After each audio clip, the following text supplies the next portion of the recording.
And it is now 7 o'clock. It is time for us to start our program. Welcome everyone to 60 Minutes in Space. And with no further ado, I give you Dr. Steve Lee, recently retired from Denver Museum of Nature and Science, where he was our Mars expert for 20 years. And he is a research fellow at the Space Science Institute in Boulder and a big Mars nerd. Take it away, Dr. Lee. Well, thank you, Mitch, and it's wonderful to be back. I've really missed doing 60 Minutes. I know many of you are regulars, so it's no surprise. We've been doing this since about 2001, so I think we're hitting our 20th anniversary, or the museum is hitting its 20th anniversary of doing this program.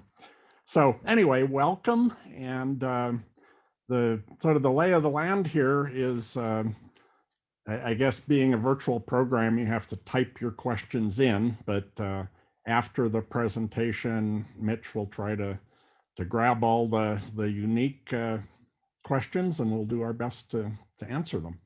So what I wanted to do tonight, and let me start my slideshow here. Sorry, wrong one. Oh, there we go.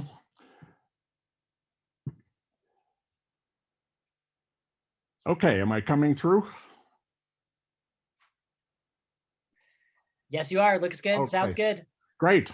Well, what I wanted to do tonight is tell you a little bit about what's been going on at Mars in the last couple of months.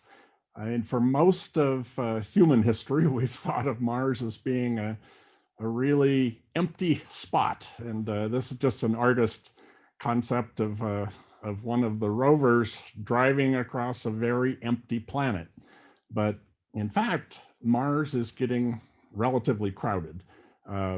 Starting in early February, there have been 3 separate spacecraft that have either entered orbit around Mars or landed on the surface. And right now, there are 11 spacecraft operating at Mars from a variety of countries. And what I wanted to do was just briefly give you an introduction to 2 very unique missions, because they're the first time that these countries have attempted to go anywhere else in the solar system. And then we'll end up with talking about the big NASA mission that landed in mid-February, the Mars 2020 mission with the Perseverance rover. So let's get started. So the first to arrive is this spacecraft. It's from the United Arab Emirates. It's called the Emirates Mars Mission, EMM, or HOPE. And it was actually constructed up in Boulder at the Lab for Atmospheric and Space Physics, and has a lot of science team members and engineers that are working on it in Boulder. But it's in very tight collaboration with the UAE. And this is the first time that they've attempted a mission to anywhere else other than low Earth orbit. And so on February 9th, the HOPE mission arrived at Mars. And since then, it's been adjusting its orbit. It successfully entered orbit. And right now it's in a very elliptical orbit. And it's a very unusual path for most Mars missions. Typically, the missions orbit from pole to pole, and they just obtain data with whatever is directly underneath the spacecraft. But EMM, or HOPE, is actually designed to get a variety of different times of day for their science instruments. And so right now, we're seeing this fairly unique aspect of Mars, where it's a very early morning in the center of the image, and it moves off to afternoon on the right-hand edge of the image. But this was the first color image that they retrieved a few days after entering Mars orbit. And this is by far my favorite spot on the planet of Mars. These dimples that you see here are three massive volcanoes. They're called the Tharsis volcanoes. Each one of them is, pushing 70,000 feet tall, and they fairly comfortably fit inside the state of Colorado, but they're absolutely massive. And this is just sort of a whetting our curiosity for how this is going to develop with time, because right now it's acting as a pretty good weather satellite. You see all these cloud features, and here's a dust storm filling the massive canyon, Valles Marineris on Mars. And so that was their first returned image. And then this one was a week or so later. And this is a slightly different time of day. But here's Olympus Mons, the largest volcano that we know of in the solar system. And just a beautiful view. And what I wanted to do is I'll zoom in on the right-hand limb here. And this just blows me away, because we're used to seeing things like this from Earth orbit, where you see the very thin band of atmosphere. For example, from the International Space Station, we typically don't get photographic evidence of this sort of thing on Mars. But here you see the band of the atmosphere.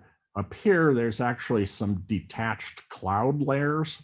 And this is the type of thing that once the scientists really tear into this data, there's going to be a lot of really rich science coming out of this mission. And so the spacecraft is safely orbiting Mars. It's gradually adjusting its orbit. And I think we'll certainly be hearing a lot more from this in the not too distant future. This is just a closer up view with a monochrome camera, and just gives you an idea of the type of detail that they're going to be able to return from the surface of Mars. Okay, let's move on to the second mission. This is called the Tianwen-1, which is from China. And the Chinese have had a number of successful robotic missions to the moon, including returning samples. But this is a very ambitious mission, and the first time that they've tried to go anywhere beyond the moon in the solar system. This actually, for those of you that are Mars fans, this is sort of like the Viking missions that NASA launched in the mid 1970s. Those missions had an orbiter and a lander, and so that's the way this is going to work as well. So this is on the way to Mars. There were a couple of little camera pods that were ejected from the mothership, and they were able to get this view of the spacecraft midway between Earth and Mars. And I think the things you'll note here, there's two solar panels. This is an antenna, and this cone here is the entry vehicle for their lander and rover system. And so the way this mission works is first they go into orbit, and they are going to spend several months reconnoitering the surface to select a suitable landing spot for the lander, and then they'll detach the entry vehicle and hopefully make it safely down to the surface. So here's a couple of images once they were in Mars orbit. The interesting thing about this spacecraft is it has a number of cameras on board just to look at the spacecraft itself. And so here we're looking at one of the solar panels, and here's the planet beneath it. And this is another nice view of the planet off in the distance with the insulation blanket for one of the fuel tanks in the foreground. And so again, they've got a number of different very sophisticated instruments that are very complementary to what's been done with Mars missions in the past. And so this should be a really rich return from this mission as well. And so when they do attempt landing, which the latest I've heard is likely not going to be before the end of May, but sometime within the next couple of months. So they drop off the entry shell. It does sort of the standard entry with the heat shield. It pops a parachute, and then when it's a few kilometers off the surface, the lander separates and settles under rocket propulsion. And once it's safely on the surface, it will unfold itself, deploy a couple of ramps, and tucked on the top of the lander is this rover. And so it will roll down those ramps and end up conducting its own mission. What's different from something like the Mars Exploration Rover, Spirit and Opportunity, is once the lander had gotten them safely on the surface and the rover separated, the lander was dead. In this case, the lander will have its own scientific instruments, and so it'll be able to carry on its own mission. And then the rover will drive off and has its own suite of instruments, so it can communicate directly back to the Earth. And so at that point, assuming this is successful, we will have actually 13 spacecraft operating at Mars. So again, the crowd is growing.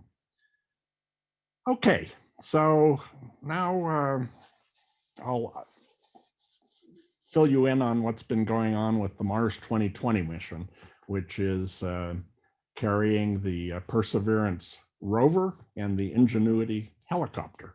And so the landing on for Mars 2020 was the 18th of February. So they've been there for about 6 weeks now. And I'll try to bring you up to speed with how the landing went and what they've been up to and what they're planning for the future. So we'll go into a lot of detail on Perseverance and Ingenuity. And so just to give you a little context, here is a map of Mars with all of the successful Mars landers locations. And so right now, the other active Mars rover is Curiosity. And so they're 800,000 kilometers, something like that, between the two of these.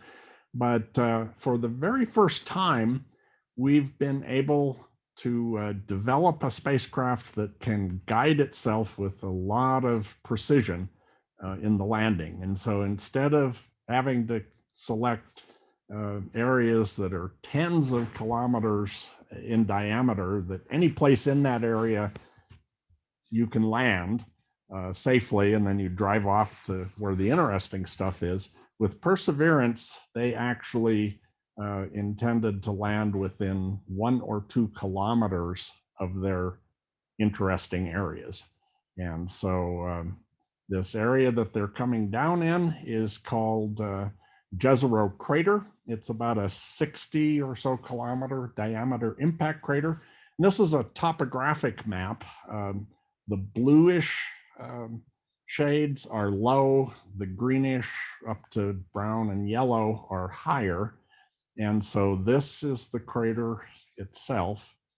And the interesting thing here, you'll see this sinuous thing entering the wall of the crater, and there's another one off on the other side of the crater. This, we believe, at some point in the past was a river flowing into the crater, and if that's the case, this would have been a crater lake. And the interesting features that we're after is at where the river flows into this lake. We know from the Earth, like the Mississippi River flowing into the Gulf of Mexico, where the river hits the standing water, then the velocity of the river slows down dramatically, and whatever sediment is in suspended in that water then falls out, and that makes a river delta. And so when we look at the high resolution views of Jezero crater, so here's the crater wall, here's this river in, and this is the remnants of a delta.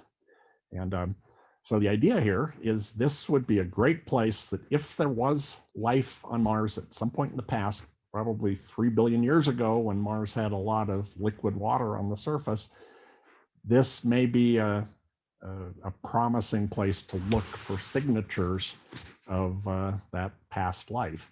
And so Perseverance has this fabulous suite of instruments that are really designed to do astrobiology and biochemistry.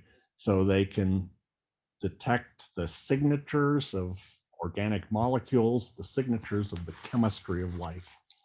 And so that's, excuse me, that's the basic overarching goal of this mission.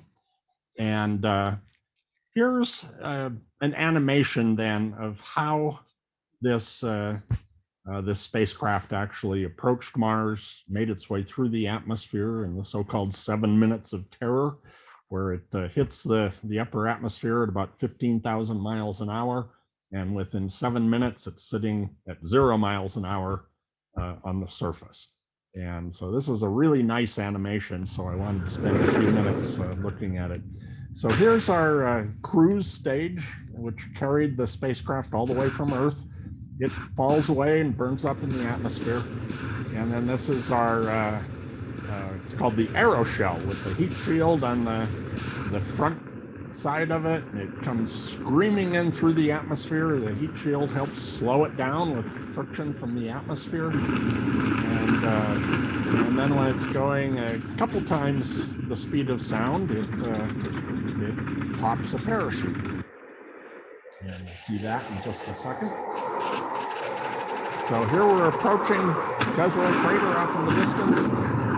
There's our parachute.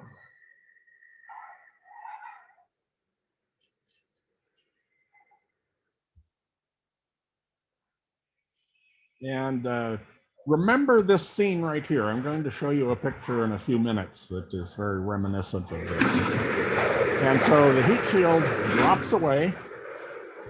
And then when the spacecraft is a couple kilometers above the surface, it drops this rocket-powered descent stage, which is sort of like a rocket-powered helicopter. And the rover is tucked in underneath this, and so it guides itself toward the desired landing site and slows down to just a few meters per second. And then when it's within a few hundred meters of the surface, it drops the rover on tethers, sets it down softly on the surface, and then cuts all the cables, and the descent stage goes off and crashes in the distance. And at that point, the rover is alive on the surface of Mars and ready to start deploying all of its instruments and carrying on its mission. And so that's the animated version. And what I wanted to show you next is what really happened on February 18th. And one of the things that's really unique about this spacecraft is it had a number of cameras that were able to collect data looking up at the parachutes, 2 cameras looking at the parachute, and then a camera underneath the rover looking at the surface, a camera on the descent stage looking at the rover, and a camera on the top of the rover looking back up at the descent stage. And so you'll see all of those things as mission control sort of narrates this. So let's get this started. You're starting the straighten up and fly right maneuver, where the spacecraft will jettison the entry balance masses in preparation for parachute deploy and to roll over to give the radar a better look at the ground. So here's the parachute coming out. The navigation has confirmed that the parachute has deployed, and we are seeing significant deceleration in the velocity. Our current velocity is 430 meters per second at an altitude of about 12 kilometers from the surface of Mars. And here's the heat shield falling away. Perseverance is now slowed to subsonic speeds, and the heat shield has been separated. This allows both the radar and the cameras to get their first look at the surface. Current velocity so this is the 145 meters per second. Downward facing camera on the bottom of the rover. Kilometers above the surface. And you see it sort of waving back and forth as it's dangling underneath the parachute. By the way, all these videos were recorded on board the lander and played back later. Unfortunately, we didn't have... Nav filter converge. Velocity solution, 3.3 meters per second. Altitude, 7.4 kilometers. Now has radar lock on the ground. Current velocity is about 100 meters per second, 6.6 kilometers above the surface.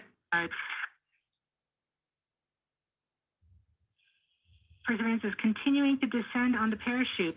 We are coming up on the initialization of terrain relative navigation and subsequently the priming of the landing engines. Our current velocity is about 90 meters per second at an altitude of 4.2 kilometers.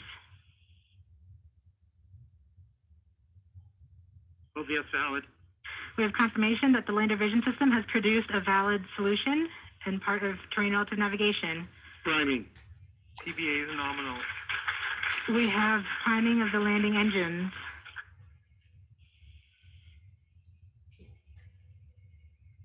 Back shell set. Current velocity is 83 meters per second at about 2.6 kilometers from the surface of Mars. We have confirmation that the back shell has separated. We are currently performing the divert maneuver.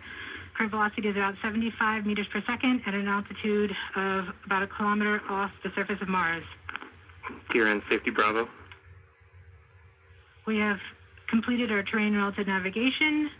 Current speed is about 30 meters per second, altitude of about 300 meters off the surface of Mars. We have started our constant velocity.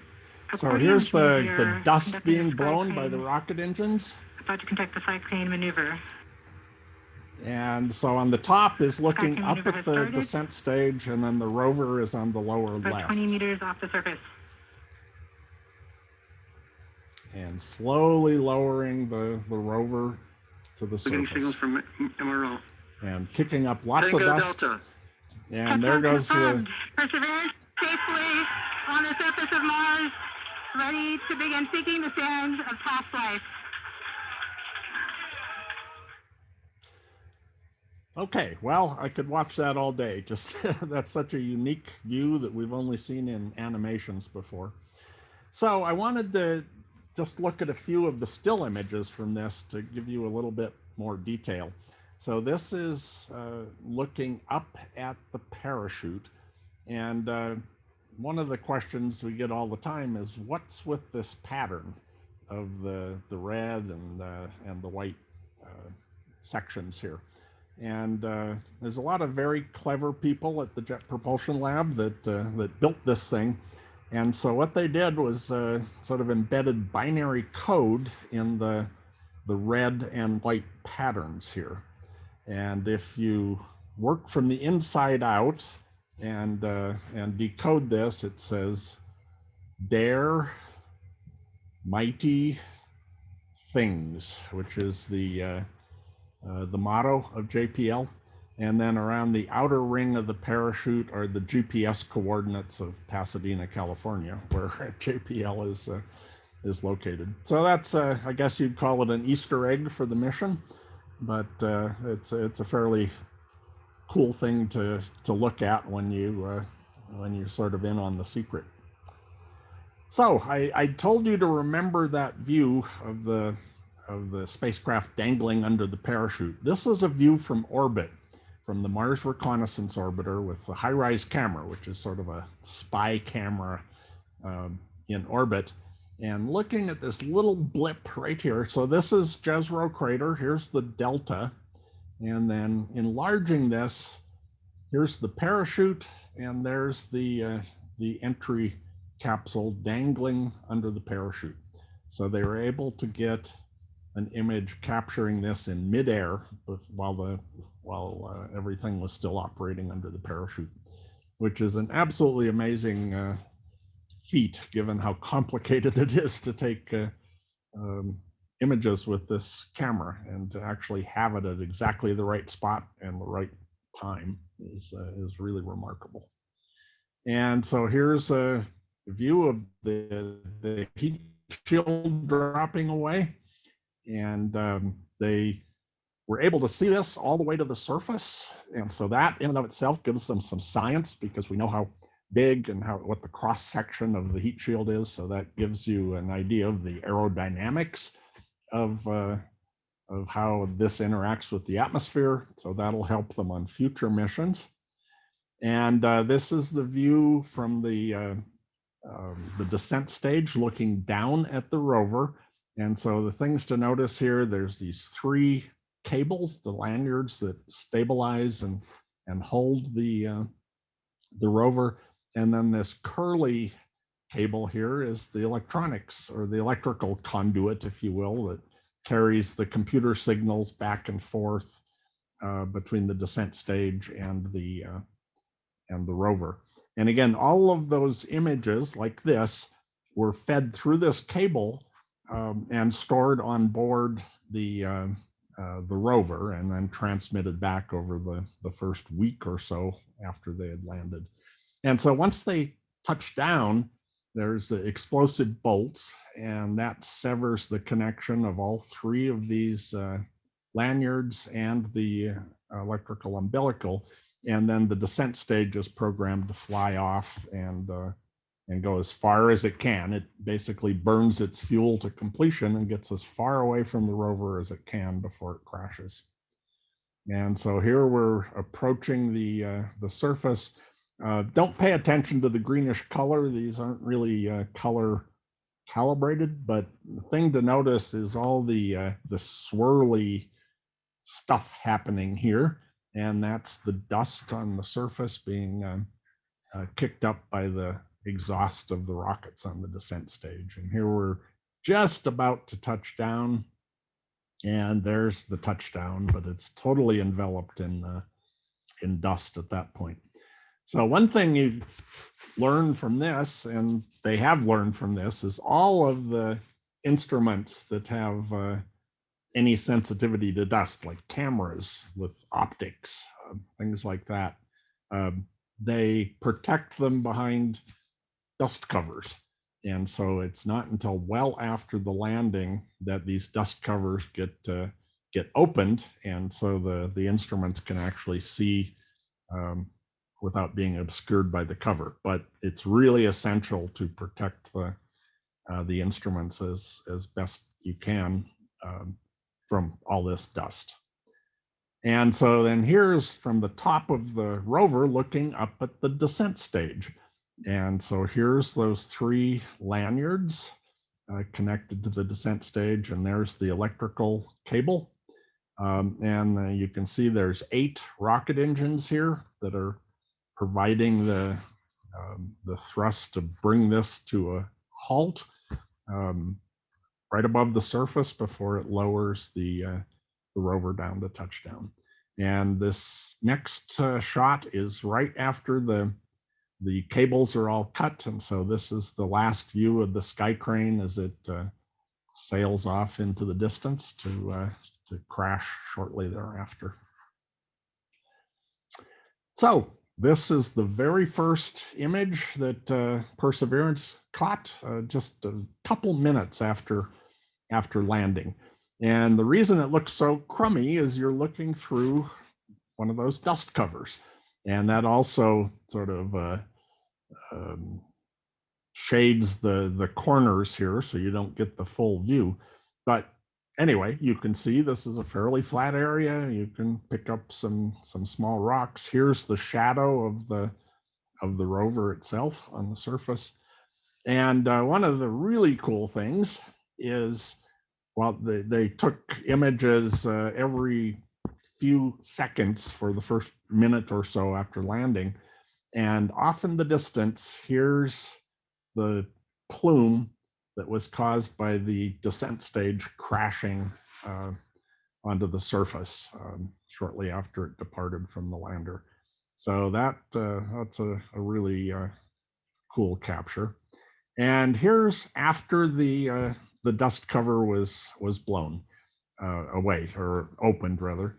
And so this is then the full clear view from one of these cameras. This is what's called a hazard avoidance camera. It's down near the wheels. It's a fisheye view of the surface. And so they use this, there's a stereo coverage, and they use that to make a essentially a topographic hazard map of what's both in front of and behind the rover. And so they can use that then to determine the path that the rover should follow when they want to traverse the surface. So here's this orbiter view again of the delta that they were targeting. This is the landing site, and shortly after landing, the site was named the Octavia E. Butler Landing Zone. And Octavia Butler was a well-known science fiction author. And so she had written books about Mars, and it's a nice honor for her. So here's where they landed, and they were targeting right in this area. They wanted to be close to this stuff because it's obviously different than what's out here, and they're only a couple kilometers away from the delta, and so perfect location. And obviously this precision landing system just worked spectacularly well. Okay, this is another view from the Mars Reconnaissance Orbiter taken a day after landing. And so here we actually see the various pieces of hardware sitting on the surface. So here's this blip here is the parachute, the crash site of the descent stage, the heat shield that impacted the surface, and then the rover itself. And we'll look at closer views here. So this isn't true color again, but here's where the descent stage impacted the surface, and you get this nice splash. There was still some liquid fuel on board that sprayed across the surface. You see bits and pieces. These bright blobs here are pieces of the structure that got separated in the crash. This is the splat from the heat shield. Again, when you typically when you disturb the surface, it gets darker because you've removed all the bright dust. So that's that. And then here's a color view of the parachute laying on the surface, and then the back shell of the entry vehicle. And again, there's a couple of bright globs here that are likely to be pieces of that back shell when it impacted.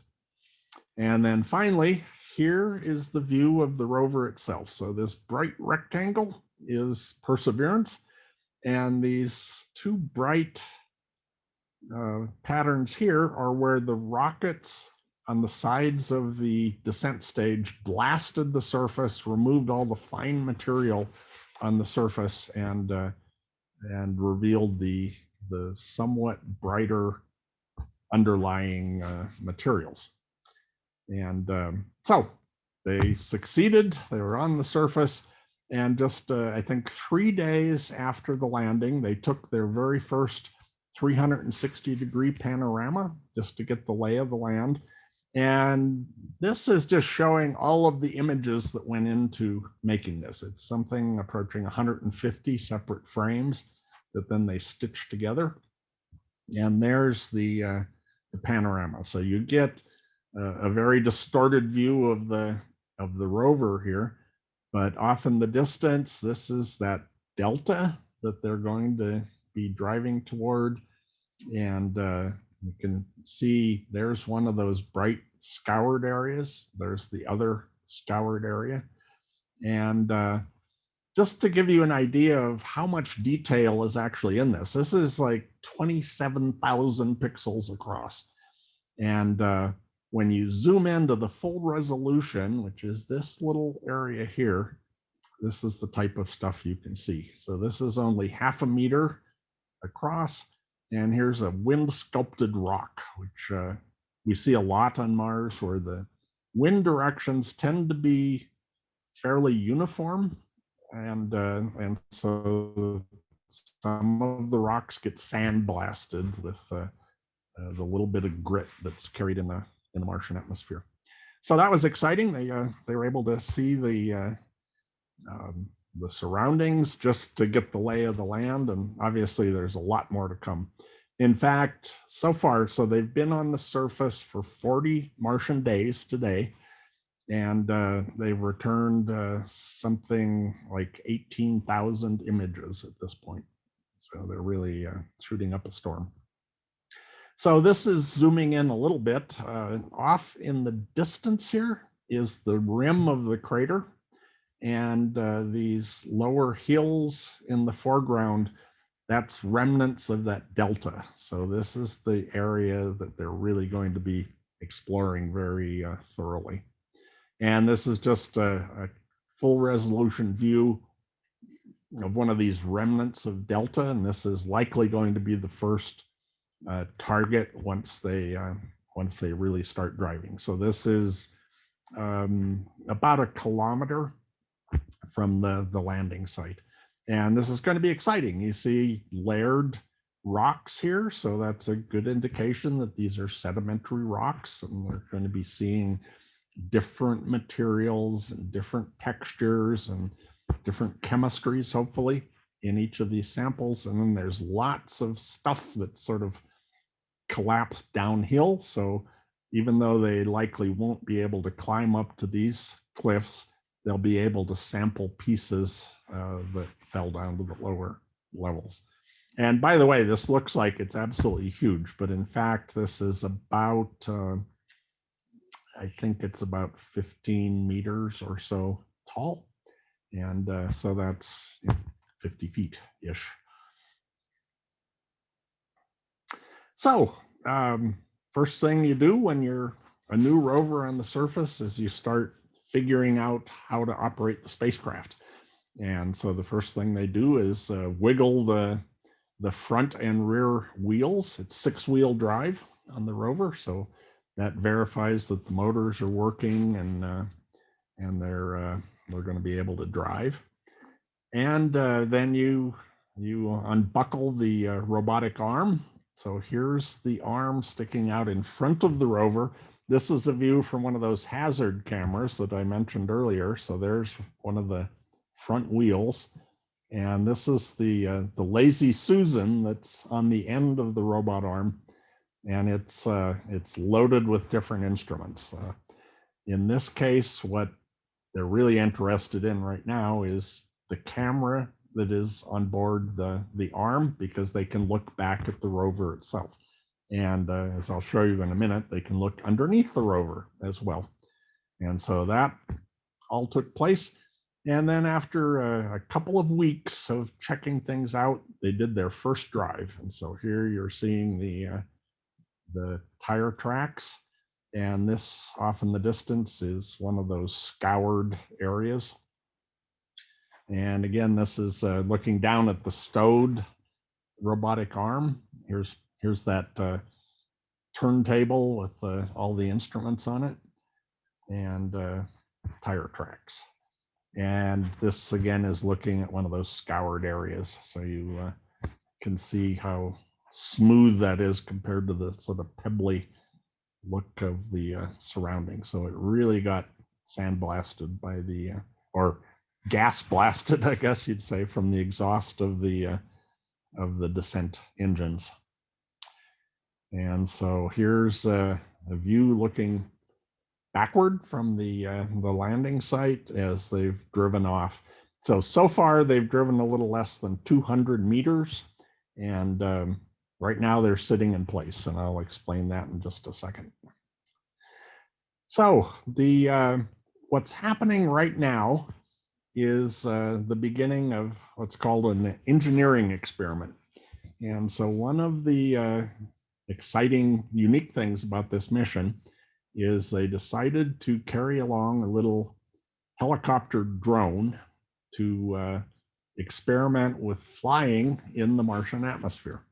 And so this is called Ingenuity. It rides underneath the rover on its way to Mars, and then it gets dropped off, and we'll talk in a little bit of detail about that. But just to give you a scale, let's see. This is about the size of a sort of square of a shoebox, say, or a cake box, something like that.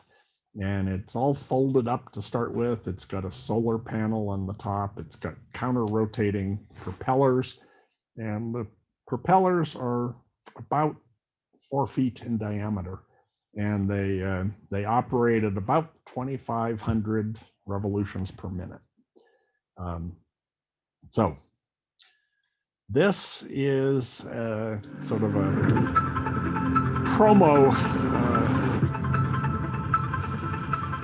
promo loop for what this technology demonstrator is all about. And so this would be after depositing the rover on the surface.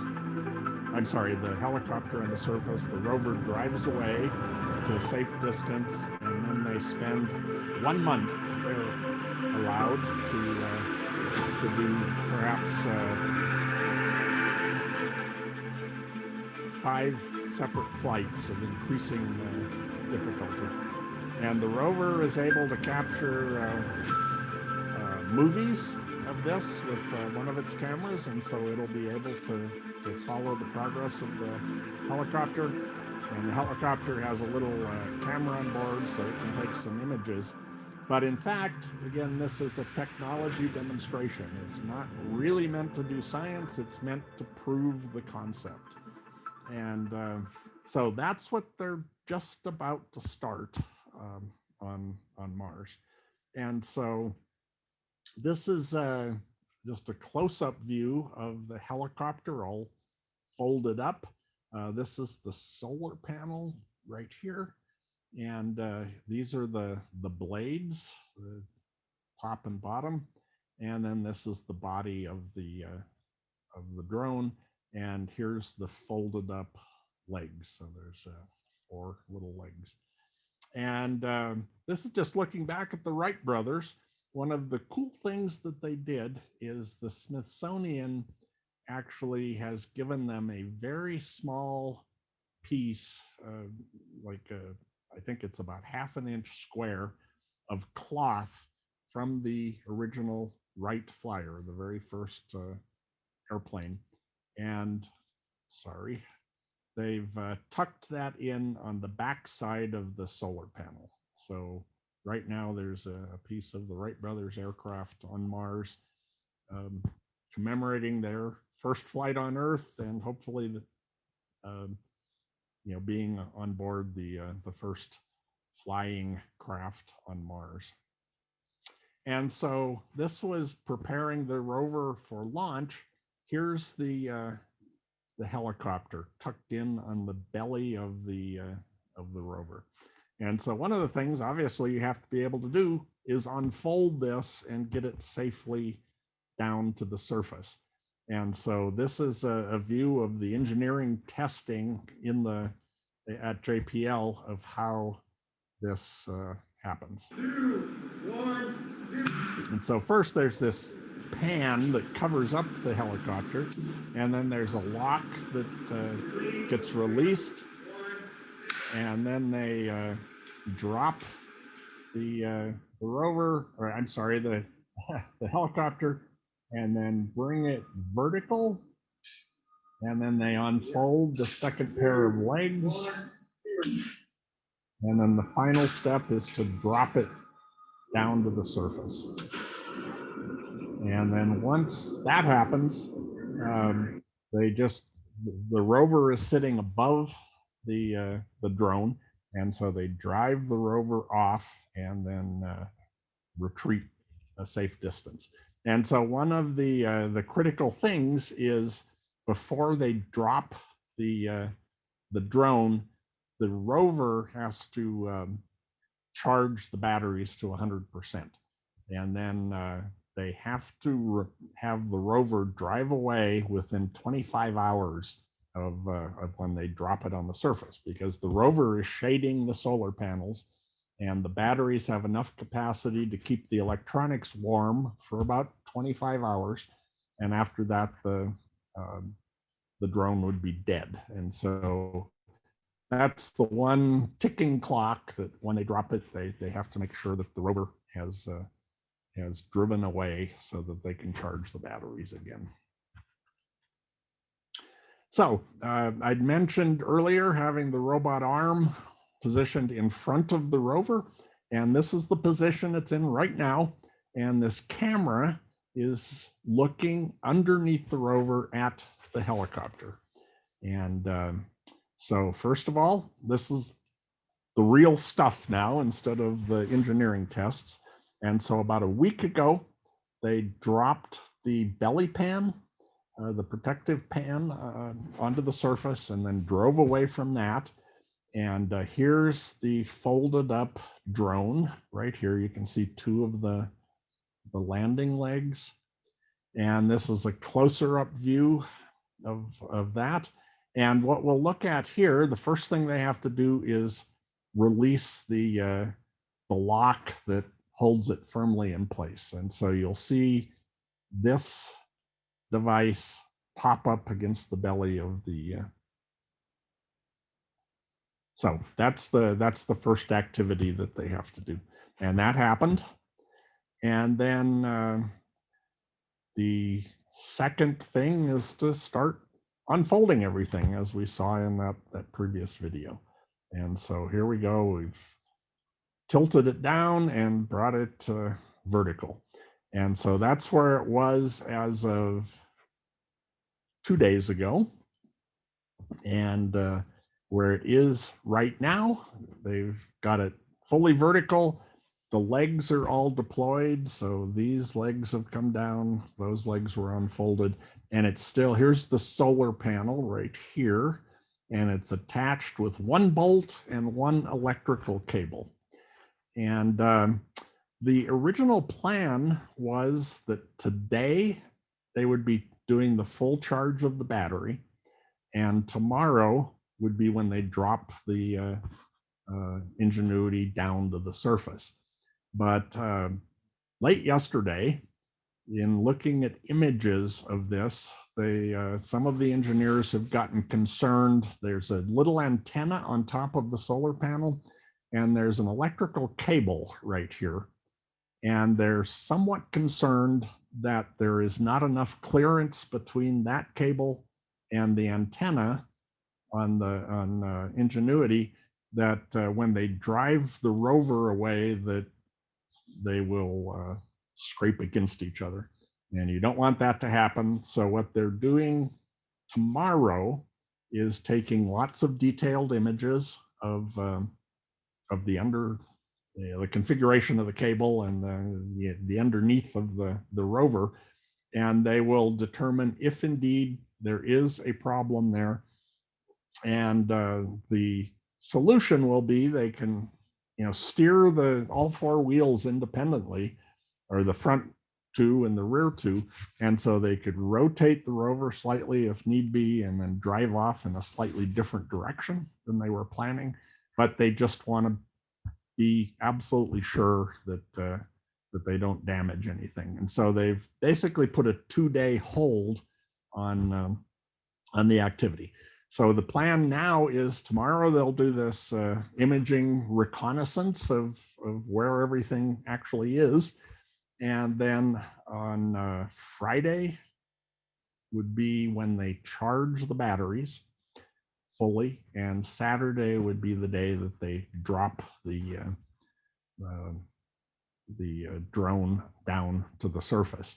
And then they've got 1 day of pad built in, and so the plan is certainly by Sunday they will have set things down and driven the rover away. And so this is what it should look like as soon as it's on the surface. And and the rover has moved a little ways away from it. So the first thing they'll do, of course, is use the cameras on board, the high resolution cameras on the mast and the cameras on the end of the robotic arm, and do a very detailed survey of the of Ingenuity before they totally drive off. And this is the view from where they're sitting right now of the area. They're going to be dropping the helicopter basically right here. And you can see this is a very, very smooth surface. And so they don't really have to worry about hitting a rock and tipping over or anything like that. So the basic geometry here is, this is looking from above, is right now, here's where, I'm sorry, here's where they're sitting. And what they call it's like a 10 by 10 meter area. They call that the airfield, and that's the takeoff and landing zone. And then they've got this oval area that's the flight zone. And eventually they'll sort of venture out into this area. The very first flight, which could be end of next week or so, assuming they get on the surface okay, they will just rise about 3 meters or so off the surface, hover for about 30 seconds, rotate slowly, and then descend to the surface again. Then, assuming that goes well, the next flight, they'll venture back and forth in this area just to prove the control ability. And then the third one, they might actually try and do a loop to come back to the same landing site. And then after the third one, they'll evaluate how well they think they understand how to control this thing. And if they're comfortable, they'll perhaps venture off in somewhat different directions, but they still need to return fairly close to the rover, because the communications is the drone communicates to the rover communicates with Earth. So they have to be essentially within line of sight of the rover. And what they're going to do as soon as they drop it off and do all the reconnaissance of the helicopter that I mentioned with the cameras, they will drive the rover into this area. It's a little less than 100 meters from the drone, and that's where the rover will sit then for the next month. And so this technology demonstration, they've allocated 1 month for all of the activities once they set the helicopter down on the surface. And once that's done, then the rover will drive off and start its main mission.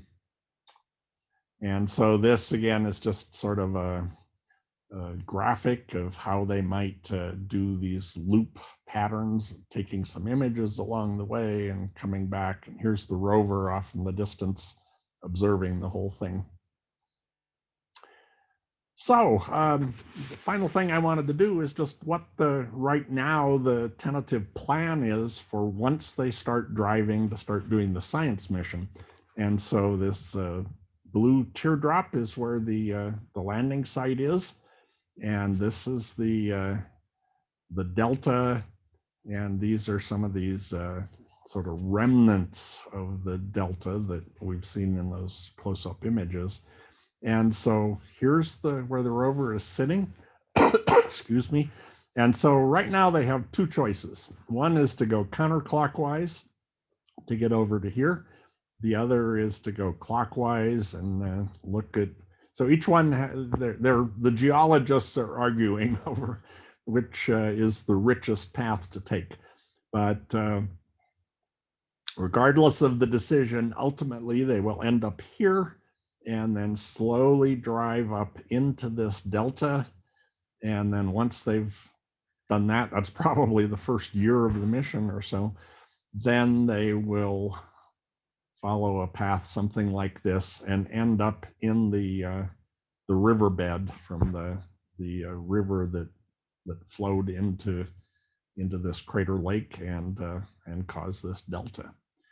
And so that's where we are right now. So today actually is day 40, but this image I just wanted to put up. This is the most recent panoramic image they've taken, and this is looking at part of that delta feature that they're going to be heading towards. There's lots of rough rocks along the way, but they'll figure out their path. So this was actually taken 2 days ago.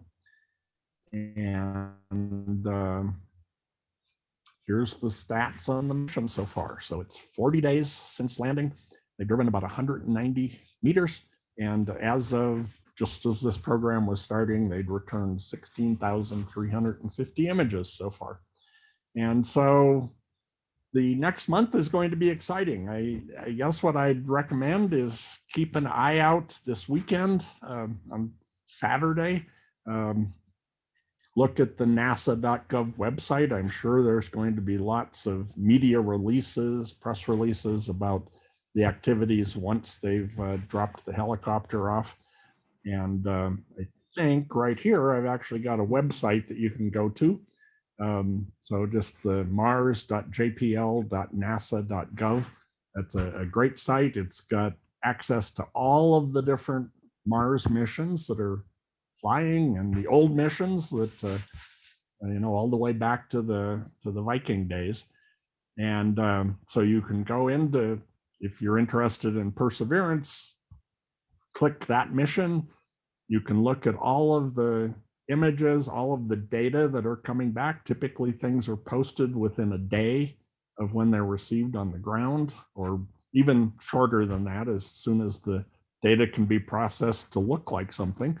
And so it's a great way just to look over the shoulder of the various spacecraft as they're operating at Mars. So I think I'll leave it at that, and just put in a plug for next month. Again, the last Wednesday of the month, the 28th of April, we'll have another virtual program for 60 minutes in space. So I'm going to back up and just leave this on the screen while we try to answer some questions. So I think I'm sure there are quite a few questions. And there are lots of really great questions. Okay, and I just wanted to say, relay them. So yeah, it is. It has been about 60 minutes in space. And we understand it's a school night, so if you do need to leave, don't feel guilty. We totally understand. But if you can stick around, we have a lot of great questions. One question a lot of people are asking is, what's the differences in flying a helicopter on Mars, and how are we able to test Ingenuity before we got there? Well, that's a really good question, because the atmospheric pressure on Mars is only about 1% of what it is on the Earth. And so the amount of force you can get from spinning a blade is much, much less than what it is on Earth. And so what they were able to do is had this test chamber that's big enough that they could actually put the full-sized mock-up of the helicopter, or the engineering breadboard, I guess, of the helicopter in. They pump the air out of it to where it's Martian atmospheric pressure, and then they're able to test the how it behaves. The problem with that is, of course, Earth gravity is roughly 3 times what Mars gravity is. And so what they do is sort of suspend the helicopter from a cable, so that takes 2/3 of the weight off of the helicopter, and then they're able to simulate Martian gravity. But they've done exhaustive tests. It works quite well in the tests. But the difference is, on Mars, you have a little bit of wind. So if you get a gust at just the wrong time, that could upset things. The drone has a lot of smarts built in to try and keep itself stable. So we'll see. I guess the other problem, well, the complication, not a problem, is that it's 15 to 30 minutes one way for radio signals to get from Earth to Mars, and then ditto coming back. So you can't sit there with a joystick controlling the helicopter. It all has to be autonomous. You just tell it when to go. And so that's one of the things they'll be very interested in, is how well it's going to be able to control itself. And you actually just brought up an answer to another question. People were asking how long it takes for a message to get from between Earth and Mars. Can you talk a little more about that? Well, sure. And that depends on where the two planets are in their orbits. So Mars is the fourth planet from the sun, so it's farther from the sun than the Earth. And so when the two planets are closest to each other, you get down to about 13 minutes or so of light time one way. When they're on opposite sides of the sun, it's more like 40 minutes. And so over the course of every 2 years, that's the range of values we get, and it changes continuously as the two planets are moving away from each other. Right now, we're relatively close, so we're getting farther away with every day until about 2 years from now, when we're back to roughly the same distance.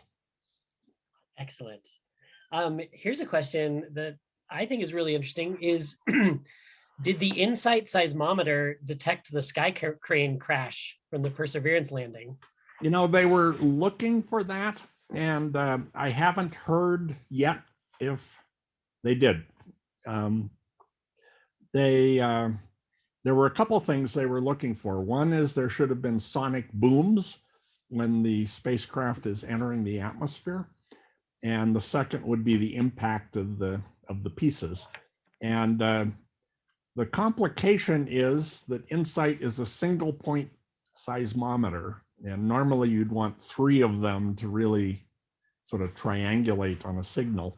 And so it takes a lot of data analysis, and I think they're still analyzing the data. So I think the hope is there that they are going to see it. And then the same thing should be true. They'll be looking when the Chinese spacecraft tries its landing in a couple months. And so either of those, if they can get a signal from, that should give them lots of good information about the internal structure of Mars. Very cool. And so we got a comment that you're not allowed to ever retire from 60 Minutes in Space. So well, sorry about that, but it's a done deed at this point. But I'm glad to come back. Excellent. So people are also asking, do all the nations of the world share freely all their Martian data? Yes and no. Certainly when you're on, well, the way any of these missions work, certainly NASA missions, is first of all, there's the science teams that have spent probably the last decade building the instruments and working on the spacecraft. They get first crack at the data. And so typically, I mean, things like when I say that the images are being put out on the webpage within a day of being received, yes, those are data, but then there's a whole string of things you have to do to make that scientifically useful data. It has to be calibrated and rectified, and the geometry of the observations documented and things like that.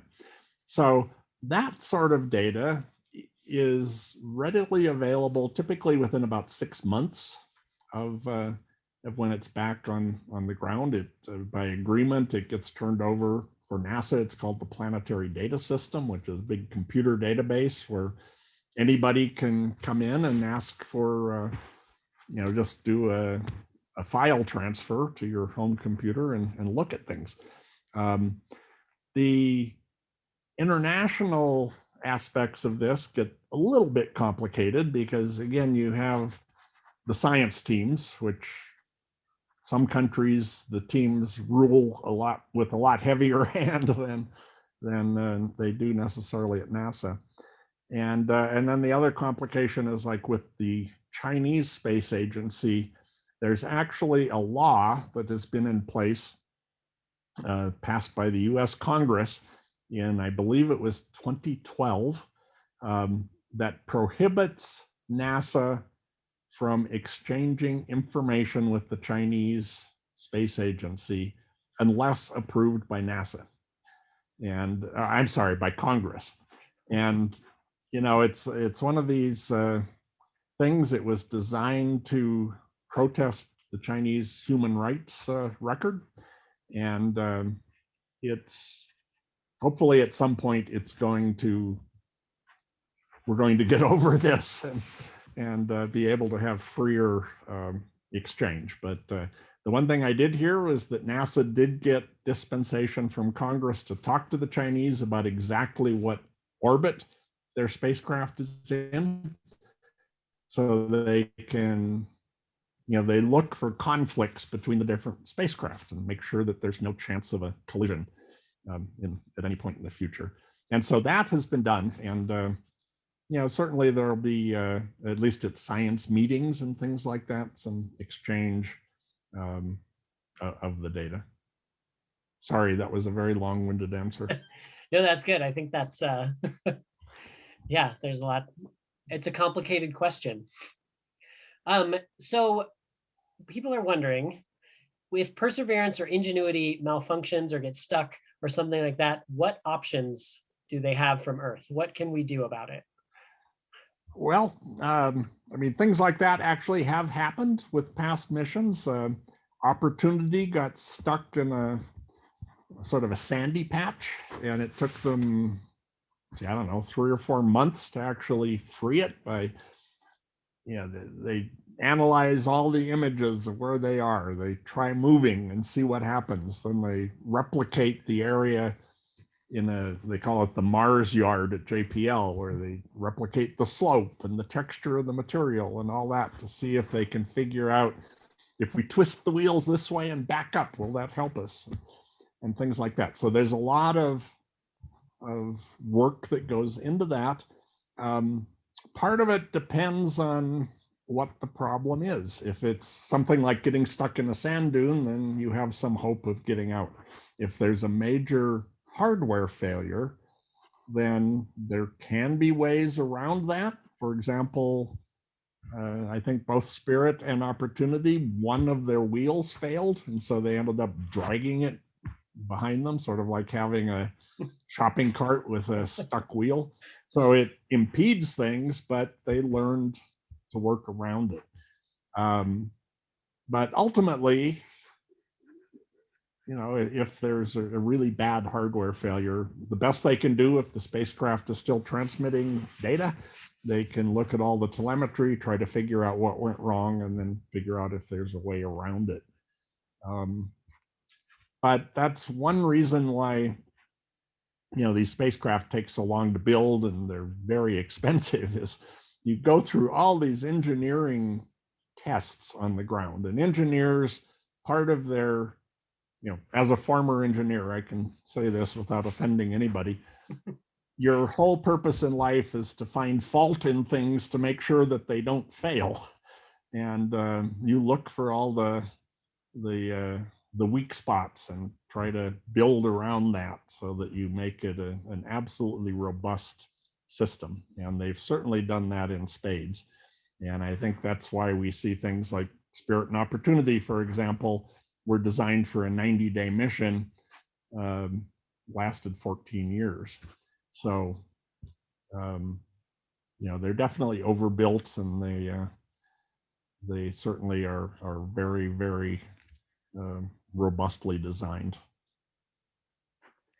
Well, great, wonderful, and yeah, it's fun to think about that Mars yard. Well, yeah, it's they have sort of simulators for the rovers, and they actually have the same software on them. So before they do something really difficult, they typically try to replicate it on the Earth, just to make sure they haven't done something wrong in the programming or something that's going to get them in trouble, that something behaves differently when you string a whole series of commands together than what you'd think just based on putting a program together. And so that's a very, very valuable tool. And so these are two related questions. People are wondering if you could go into more detail about what sort of signs of life Perseverance will be looking for, And also, what's the sample retrieval plan? Okay, so that is getting into the future for sure. But one of the things we see on the Earth, the very earliest bulletproof evidence of life, are these things called stromatolites. And they happen in areas where, like a shoreline where water is lapping back and forth, and it's carrying sediment in with it. And so you lay down a little layer of stuff and then comes back and deposits another layer. But the key to this is you have things like blue-green algae or bacteria that make, it's called an algal mat. It's a pond scum, if you will. And that fills in some of these layers. And then you dump another layer of mud or something on top of it, make another thin, sort of like an onion layer.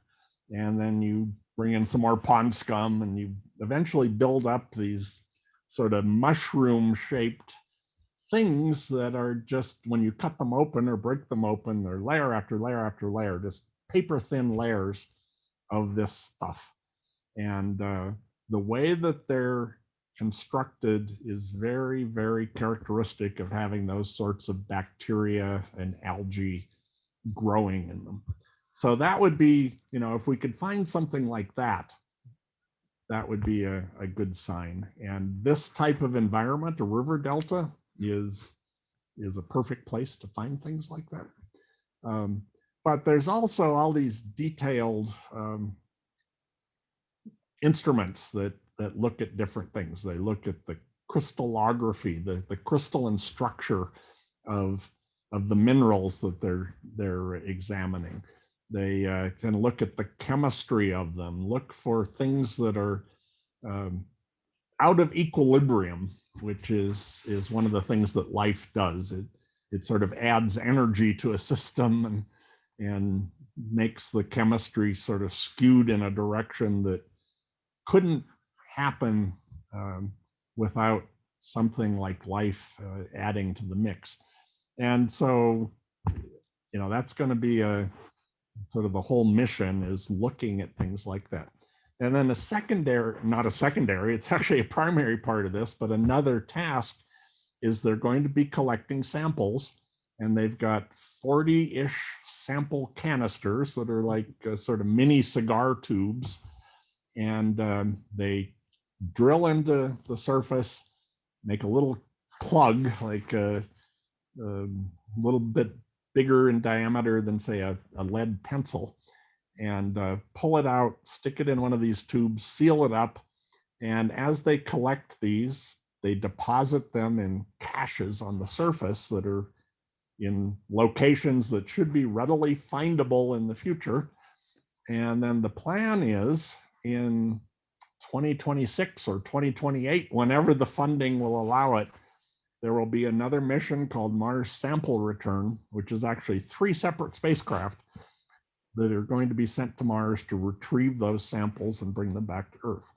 And so there's going to be a lander and a rover called a Fetch rover, and that will land somewhere near the Perseverance site, and they will release the rover to go out and collect these sample tubes that will bring it back to the lander, stuff that into a sample canister that is put on a little rocket that's on board the lander. The rocket will launch itself into Mars orbit. There's an orbiting spacecraft there that will pick up the sample canister, bring it on board, and then launch itself back to the Earth. And so if this all goes according to plan, and of course the big uncertainty is the funding has not been completely put in place yet. But if it all happens by 2031 at the earliest, we expect we'd have these samples back on the Earth. And this is going to be an international collaborative effort. The European Space Agency, the Canadian Space Agency, the Japanese Space Agency are all part of this mission. So very cool. This is the first step. Very cool. You said 3031, but I think you meant 2031. 2031, yes. Hopefully the funding doesn't slip for the next 1,000 years. Although depending on what happens with the filibuster, that could take that long. Who knows? So apparently earlier today, Perseverance tweeted a picture of a rock that it had lasered into. And what is it? What do you learn from shooting lasers at rocks? Well, that's another one of their detailed chemistry experiments. So there's these high-powered infrared lasers, and they zap a point, and they vaporize that spot on the rock, and it turns into a plasma. And they're able to look at that with an optical spectrometer and determine what the makeup of that rock is by basically zapping it with a laser. So hopefully those rocks aren't the Martians, otherwise we're really offending somebody. But this is a well-proven technique. The Curiosity rover has a similar experiment on board, and it's been just returning data right and left. The advantage of that sort of system is you can actually do it remotely. You can drive up within, I don't know, 5 meters of what you're interested in, and you don't actually have to go through the whole process of unstowing the robot arm and drilling into it and collecting a sample. You can do it dozens of times in an individual sample. You can look at, if the rock is not homogeneous, if you see different sort of materials in it, you can zap each one individually. You can zap the regolith, the fine stuff, and see what it's made of. Oftentimes on Curiosity, when they've drilled into the surface, they'll zap an area outside of the drill hole and then inside the drill hole, and then from top to bottom along the drill hole to look for changes in the composition. So it's a very powerful instrument. Very cool. All those sci-fi movies were right that we'd be using lasers. They were just wrong what we'd be using them for. That's actually something I figured we wouldn't be able to hear it well enough to do it. But if you go to this website, look for the Sounds of Mars section, because there's actually a couple of microphones on board the Perseverance rover. And one of the clips they've done so far is the sound of it driving across the surface. And you just sort of hear the squeaking of the wheels, I guess. It makes you want to go up with an oil can or grease gun. But the other is they did it during the zapping of a rock with that laser, and you can actually hear the little sort of pulses of sound as the rock is being vaporized.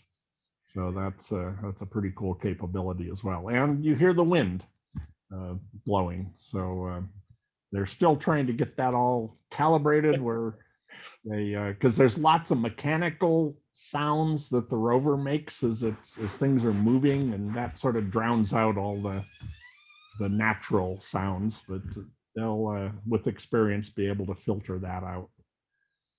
Very cool. And someone put in the chat that there is a ringtone section on NASA's website, so you can get a Martian Winds ringtone. Well, that's pretty cool. I'm not sure that would, if you're hard of hearing like I am, you'd ever notice that your phone was ringing just to a gust of wind, but worth a try.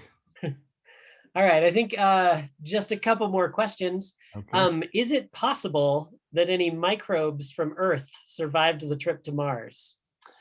Well, that's one of the things they really worry about on these landed missions, is especially when you're testing for life, is you want to make sure that you haven't carried Earth life with you.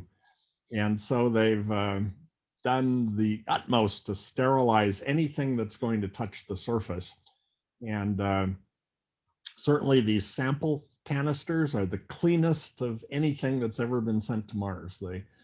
They sterilized them, and then they polished them on the inside with sort of grinding bits, and then coated them with various things. So that is certainly something that they go to very great efforts. But having said that, they know that there's it's not really possible to make anything completely sterile. So there's likely, individual organisms that have hitched a ride, but the key is that you've sort of sterilized all the things that are really going to touch the surface, like these drill bits and the sample canisters, to the best of our technical abilities. So there's actually an office at NASA called the Planetary Protection Office, which is actually to protect in both directions. You want to make sure we don't send Earth life to Mars. And when we bring these samples back to Earth, we want to make sure that if there is something in these samples, that we're not releasing that to the outside world. So it's actually a big effort goes into that. Very cool. All right, and one final question. Someone noticed in the pictures that you showed that Mars is red, but also orange and gray and yellow. What color is Mars really? Well, I think, I'm going to back up here because I will show you what I think is probably the as close as you're going to get. I think something like this is actually probably pretty close. It's actually more of a sort of a butterscotchy color, and but it's very, automatic color correction stuff. It typically wants to make the brightest stuff white, and you really have to work very hard to make sure that that doesn't happen. And that's one of the things that, this calibration step I mentioned that goes into that. But certainly a lot of these things like, this is a good example. I mean, to me, that looks green. And that's just sort of a raw image that they haven't done anything to. So, and then there's lots of false color images, like those images from orbit that showed the various pieces of hardware crashed on the surface. Those are not real color in any way, shape, or form. And it's something if when a press release photo is released, if they're doing their job, they should really put that in the caption that, this is false color. And that's, it just means it could be infrared, where, the old satellite images where trees looked bright red because chlorophyll would reflect lots of the infrared stuff. And so anyway, that's again a long-winded answer, but Mars is hard because the other complication is you got lots of dust in the, let me get another one of these images. Sorry to keep doing it, but if you notice the sky here, it's not blue, it's not white, it's sort of a little bit of a brownish peachy color. And that's all this dust that's suspended in the atmosphere, and that actually changes the hue of the sunlight coming in on the surface. So it's sort of a little bit of a reddish background light. And so a lot of these images like this, or those images of the far landscape that I showed you, they'll process in two different ways. One is, this is what it would look like if it was on Earth, under Earth sunlight. And the other is, this is what it looks like if you were standing on the surface of Mars with the reddish sunlight coming in through the dusty atmosphere. And they look very, very different. But the reason they do the Earth version of that is if you're trying to interpret, based on these images, the geology, then the geologists are very versed in what these things look like on the Earth. And part of that is just gauging the color of them. And so you want to remove as much of that bias as you can. And so that's just another trick of the trade. Wonderful. I thought that was a great answer. I have often wondered why you have so many different hues and shades of Mars. Well, just a quick story. Back in I guess it was the 1990s, I was part of a team that used the Hubble telescope to take images of Mars.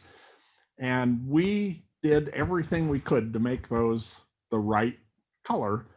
And so we had red, green, blue filters that you take the images through.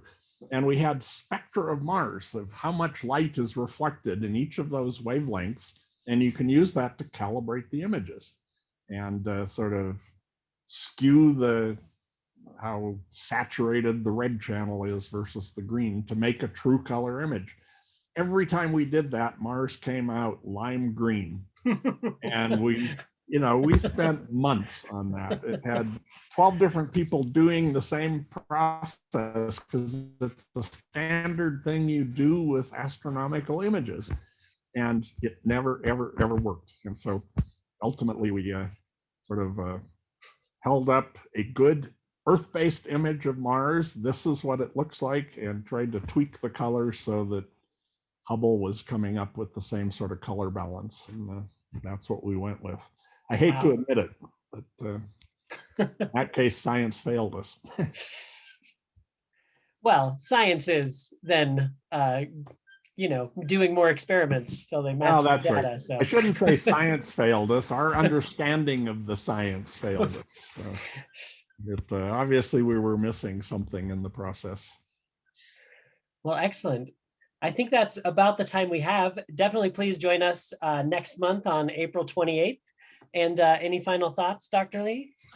Well, again, I guess I just want to encourage people to go out and look at those websites. There's treasure trove of information out there. And, I'm a geek, I admit it, but I just love going out and seeing what did the rover do yesterday? And you can actually piece it together looking at these images. And once you've spent a few days checking some of these things out, you sort of get a feel for what the land looks like. And you can see, that mound of stuff off in the distance that we looked at. You'll see them getting closer and closer as the days goes on. And then finally you're there. And it's just, it's part of the exploration. So that's a lot of fun. And certainly if you've got kids and grandkids and big kids like me, try to get them, at least introduced to that, because it's really marvelous stuff. Wonderful. Well, thank you again, everyone, for joining us. And hope you all have a wonderful evening. Yeah. Everybody take care and stay safe.